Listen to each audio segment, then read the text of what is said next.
What happens when you bring the biggest names in professional wrestling to Daytona Beach for some beachside fun? You get WWE at the Ocean Center and a lot of spectacle.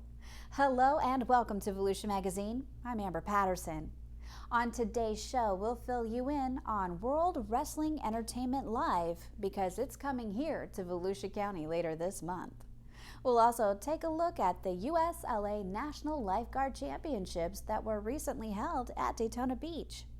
After that, disaster preparedness is the theme for Volusia Here and Now with reporter Kendra Lee while we're still in the middle of hurricane season.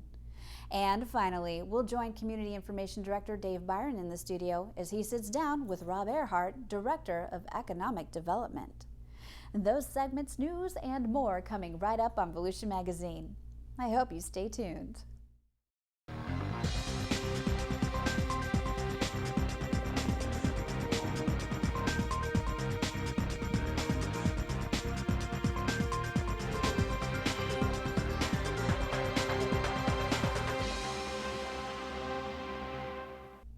Nearly 1,000 of the nation's top lifeguards converged on Daytona Beach for the USLA National Lifeguard Championships in early August.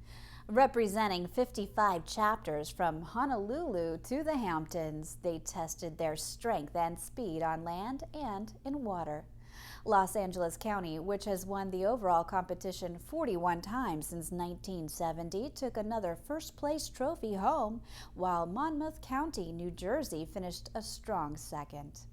Volusia County grabbed third place, a powerful showing for a lifeguard organization that hasn't competed nationally in 5 years. Oh, the competitors in Volusia County were very excited. That's one of the things they asked for when I first came into this job several years ago, is that they wanted to bring competition back to Volusia County. We have the best place for competition. We have a wide beach.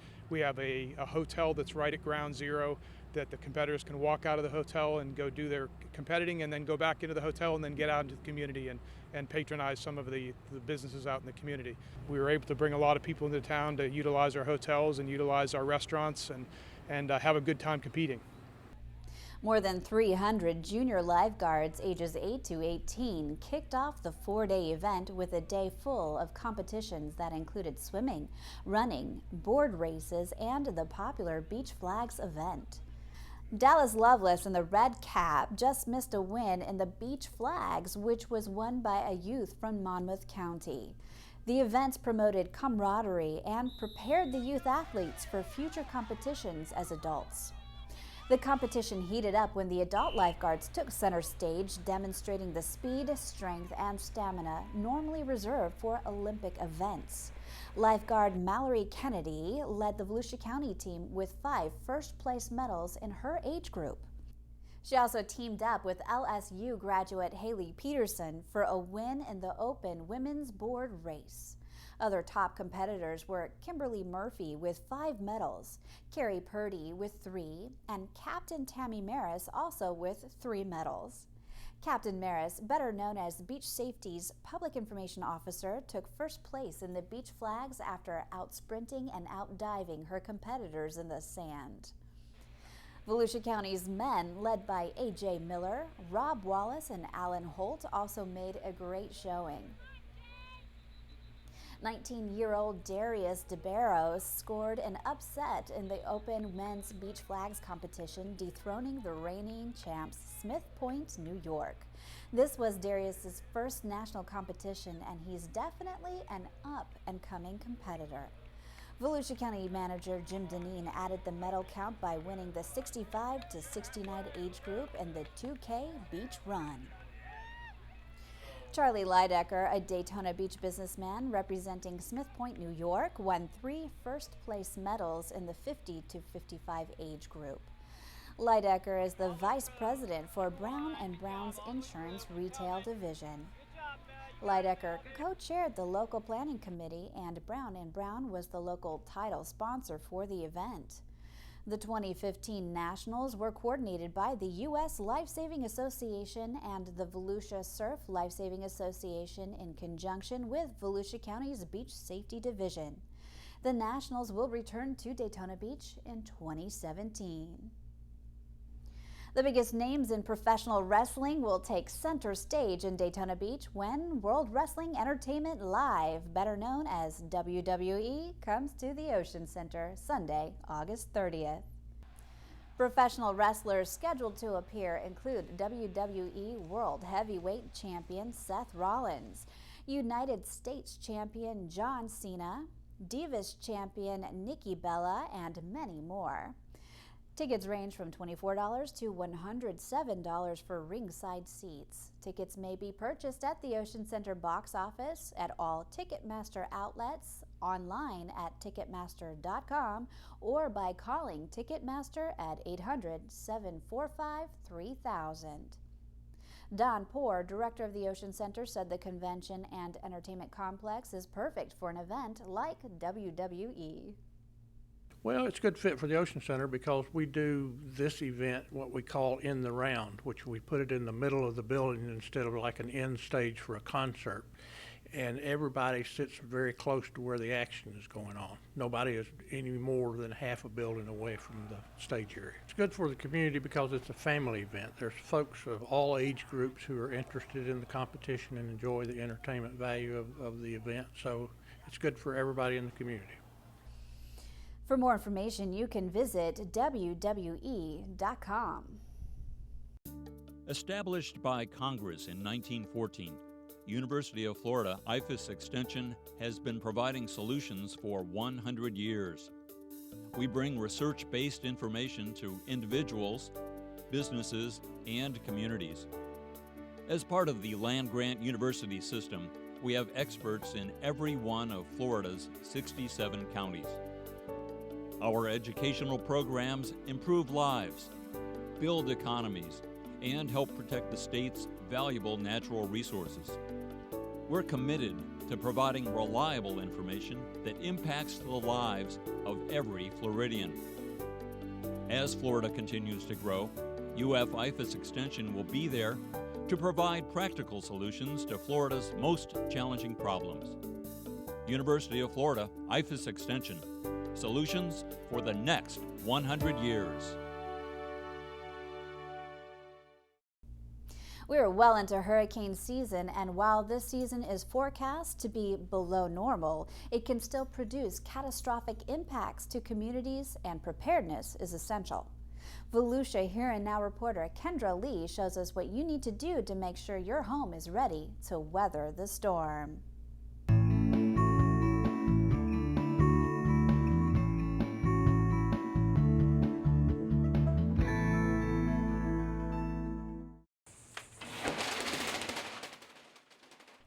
White of Edgewater takes hurricane preparedness seriously. Not just because she wants to make sure her family and home are protected, Pat's job is to help make the community stronger against disasters like hurricanes. She handles a local mitigation strategy for Volusia County government and says families need to prepare. The most important thing is that people prepare ahead of time and they have an idea what they're going to do now before an event happens, before they get into panic mode and they forget everything of what they were going to do. If you have a plan, then that alleviates a lot of that panic when something happens. Having a plan means identifying a safe room in your home with no windows, such as a bathroom or a closet, gathering important documents, stocking supplies such as food, water and batteries, and securing your home. It is important to protect all doors and windows in your home with options like hurricane-rated windows or roll-down shutters. The best way is to have a professional come in and shutter your windows. With whatever system, there's several that are available.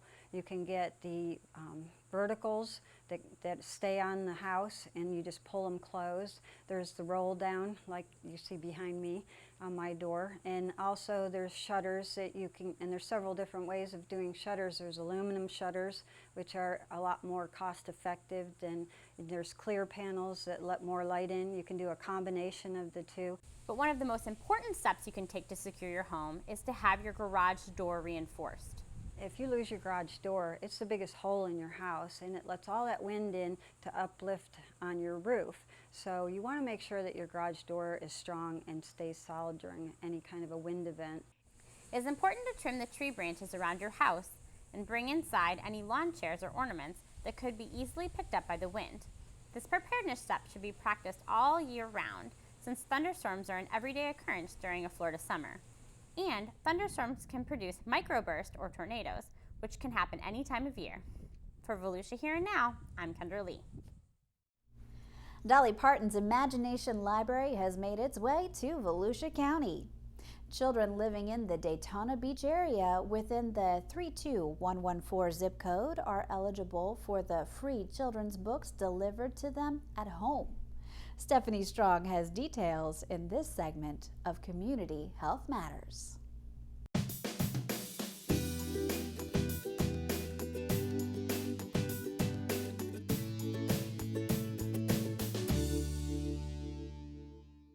Won't you help me? All of you help me. I think I can. I think I can. I think I can. Any child born on or after January 1st of 2015 and residing in Daytona Beach, zip code 32114, is eligible to receive free books from the Dolly Parton Imagination Library. They just need to be enrolled in the program. It's important because we know in our community only about 70% of our children come to school kindergarten ready. And we know that the high school graduation rate kind of mirrors that statistics. So the earlier we can touch children, get them involved in early learning literacy, have them come to school kindergarten ready, the more likely they're going to have success throughout their life. Once enrolled, a free, high-quality, age-appropriate book will be mailed to the child every month until the age of 5. It's that easy. It's a great program because it gets books in the hands of children that otherwise might not be able to get those books, but more importantly, it encourages families to read together. It encourages parents to read to children, it encourages brothers and sisters to join in and read, and it's a great, makes a great impact. Reading regularly with children during their preschool years will give them the biggest boost towards a successful education. The Florida Department of Health in Volusia County is offering brochures about the reading program to clients. The United Way of Flagler-Volusia Counties is coordinating this important free book program. Brochures are located at Bethune-Cookman University, the Dickerson Library, hospitals, United Way, the Early Learning Coalition, daycare locations, and some local businesses. This is another exciting partnership that we're doing, that we're able to offer books to children that lives in that designated area. So it's a way of us improving health through literacy. You may visit the main Dolly Parton Imagination Library website and follow the instructions. Submit an official registration form completely filled out by parent or guardian. The form must be approved and on file with the Early Learning Coalition of Flagler and Volusia. Early childhood and child care services, schools, and community groups play a critical role in establishing and building health literacy skills, no matter a person's age, income, or years of school completed. Health literacy skills start early in life and are part of the process of caring for and educating children, adolescents, and young adults.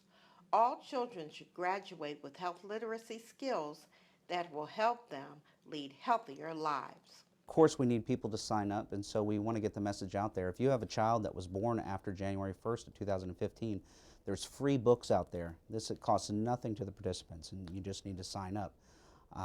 You get one book per month for until age 5, and it costs absolutely nothing. There's no reason not to. I thought I could. I thought I could. I thought I could. There is no cost to register. Visit www.imaginationlibraryvolusia.org for more information. For Volusia Magazine, I'm Stephanie Strong, Public Information Officer for the Florida Department of Health in Volusia County. It's time now to go to the studio to join Community Information Director Dave Byron and his guest, Rob Ehrhardt, Director of Economic Development. Thanks, Amber, and hi, everyone. The economic news across the country and here in Volusia County continues to be very positive, and there are no indications the rest of 2015 is going to be any different. Today we'll take a look at some of the key economic influences for the local economy. We're very pleased to have with us in the studio today Rob Ehrhardt. He's the director of the county's Economic Development Division. Rob, how you doing today? Dave, I'm doing well. How are you today? I'm doing great. Thanks for being with us. We like to talk to you about every 3 months to try to catch up on what's going on with the local and national economy. Always like to start with the big picture as you look across the country today. Really, it looks pretty darn positive. Second quarter gross domestic product, Dave, was the advance estimate was impressive. It was 2.3%. That's compared to 0.6% for the first quarter. So that's pretty positive. And unemployment, that is new filings for unemployment compensation continue to decline. I think we're at the lowest number in 40 years. So, you know, and we continue to see how things that happen in other parts of the world can affect our economy here. You know, for example, there's been a lot of talk in Europe about the instability in the economy of Greece and perhaps some trouble in Spain and that sort of thing. And that can have an effect these days very quickly on the global economy. It very much does, particularly in places like the stock market, which then has a ripple effect through people's feeling their confidence about their investment portfolio, and maybe they should retract a little bit in their discretionary spending. So I was taught a long time ago to try to keep an eye on the long view while you pay attention to what's taking place in the short term. And of course we know that in some parts of the world, particularly in the Middle East, there's instability there, and you know, again, there's always a little bit of jitters when you look at how that can affect and can change rather quickly the global picture. Oh, there's no doubt about it. However, I think that we as a country are starting to put ourselves in a place where maybe we're a little more insulated from some of those effects than we have been, you know, with the aggressive exploration of oil and gas in our country. And now we're seeing, so back in March, everybody knows that in the early part of this calendar year that gas prices were down close to $2 a gallon. Right. And that was a result of crude being at about $43, $44 per barrel. And we're almost back to that position now. So the expectation is going through the rest of 2015, maybe even by the holidays, we could have gas prices back in that same range. You know, within our lifetimes, Rob, you know, we've heard it said numerous times that the United States needs to be less dependent on foreign oil. And I think we're seeing the effects of that now. We are less dependent on foreign oil. We're more conservative in the United States. And I think we're seeing that translate, as you say, into maybe a little bit more insulation for us from a global point of view, plus pricing that is good for the consumer. Well, it's great for the consumer because, as you know, 70% of our national economy is based on consumerism or consumer spending. And a great example of that is in the auto industry. Right. You know, we're hearing reports that auto sales this year as compared to the same time last year are setting new records. And so it's interesting that even though gas prices are coming down, people are still staying focused on some of those conservative habits that we've developed over the past 10 or 15 years. And we know in America, when gas prices are low, people go back to those big vehicles. I love the big vehicles. I have to admit, I'm looking forward to buying a pickup truck myself one day, Dave. Hey, let's look at the local economy, Rob. Again, you know, all reasons for smiles in the local economy. Things seem to be doing extremely well across Volusia County. They are. Unemployment is down to 5.8%. That compares to 6.8% a year ago, so that's down a full percentage point. In my view, as importantly, the number of unemployed for June of 2015 was reported at below 14,000, and that's the 5th consecutive month that we've had the number of unemployed below 15,000. Right. So that's a great trend, and I think people are generally feeling very positive about job security, and if you've been in a job where maybe feeling underemployed, certainly you're seeing plenty and hearing about plenty of opportunities for potentially reaching out and interviewing for a new job that maybe is more fits your skill set. Rob, you know, you don't have a crystal ball, I don't have a crystal ball, but you know, you keep you know, tabs on what's happening locally as well as nationally, both now and in the future. What do you think is going to happen the rest of the year? Do you see any indications that we won't continue on this very positive trend? Well, barring some unanticipated event globally, Right. back to your comment about a global economy, we can all think back to 2001 and what the impact of that unanticipated event Right. had on our economy. But barring that, I don't think there's any reason to expect that things would turn around and go the other way. Just how rapidly we continue to decline, really depends on a number of factors that just are outside of our span of control. And we've seen, graphic proof, both positively and negatively, of the importance of the building industry in Volusia County. And here we are now.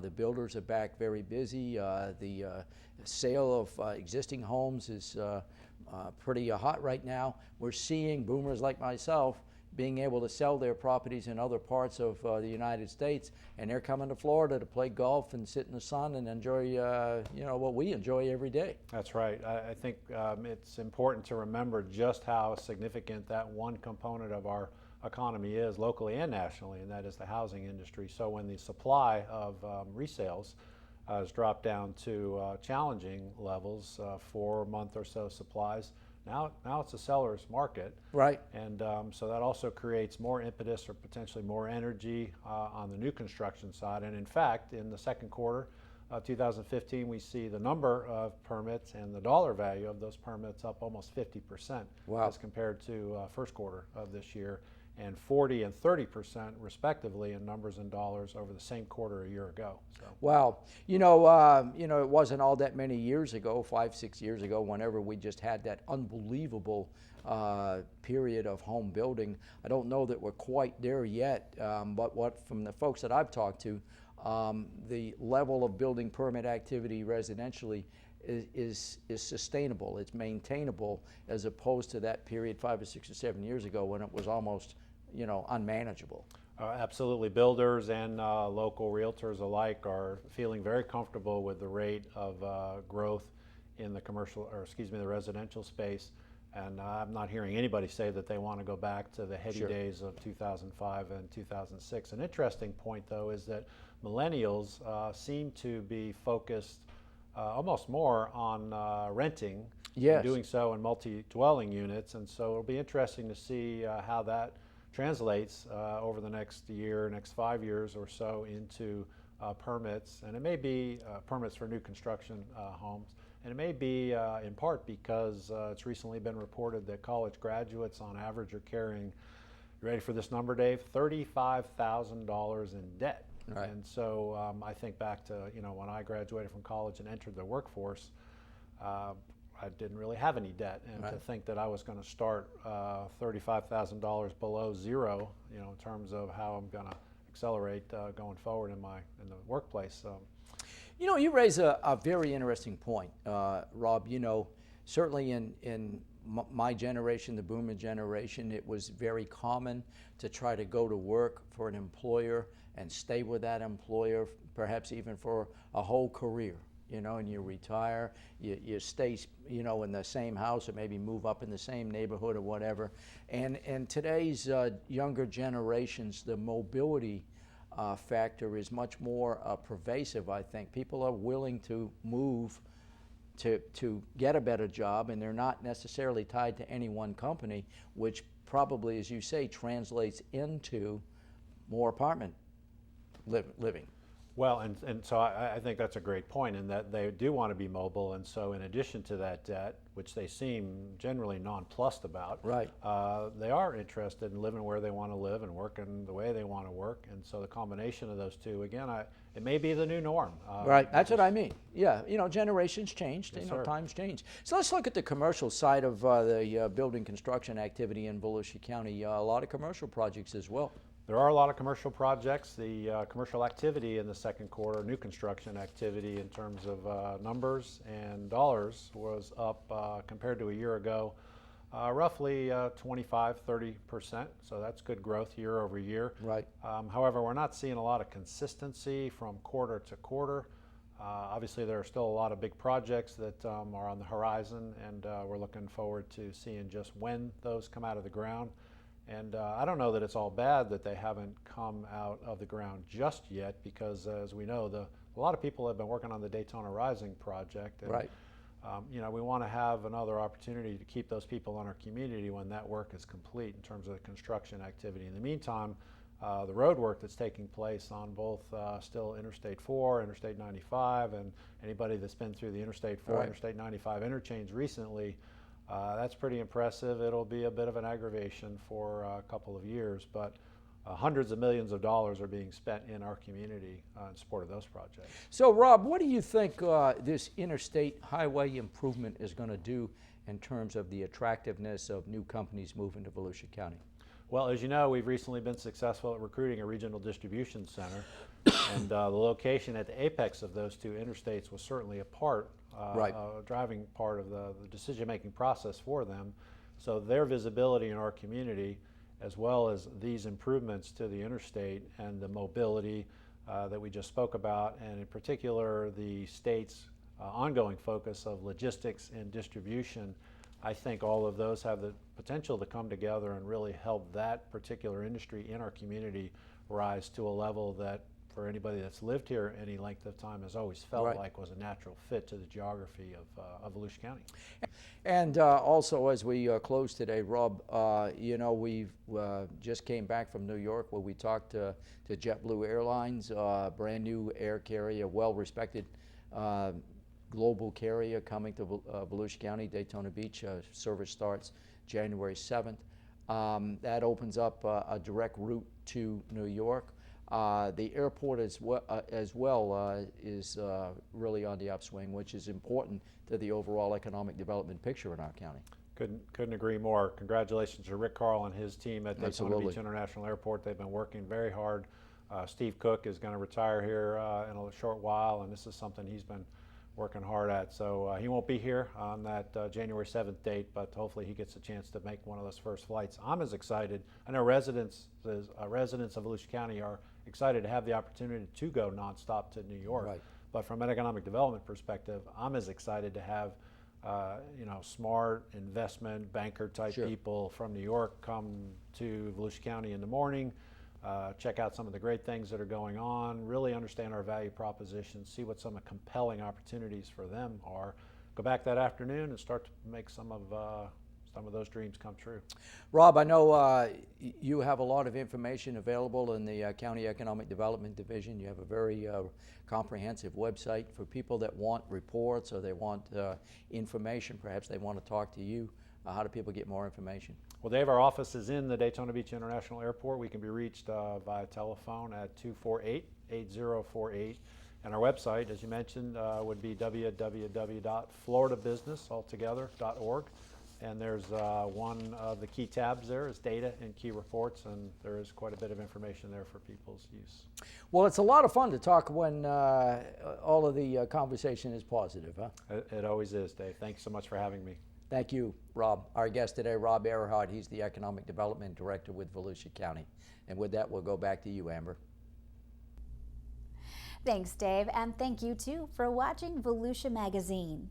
As always, if you have any questions about the show, you can feel free to give us a call at any of the numbers you see listed here, or you can log on to volusia.org and select the News tab at the top of the screen. You can check the County Council's meeting calendar there, too. In fact, you can use volusia.org to find out about dates, workshops, topics of interest, activities around the county, and information about how you can become involved. And we hope you won't forget to listen to Volusia Today. That's Volusia County Government's weekly public radio broadcast. Volusia Today airs every Tuesday, Wednesday, and Sunday mornings on the local radio stations you see on your screen. For Volusia Magazine, I'm Amber Patterson. Have a great evening.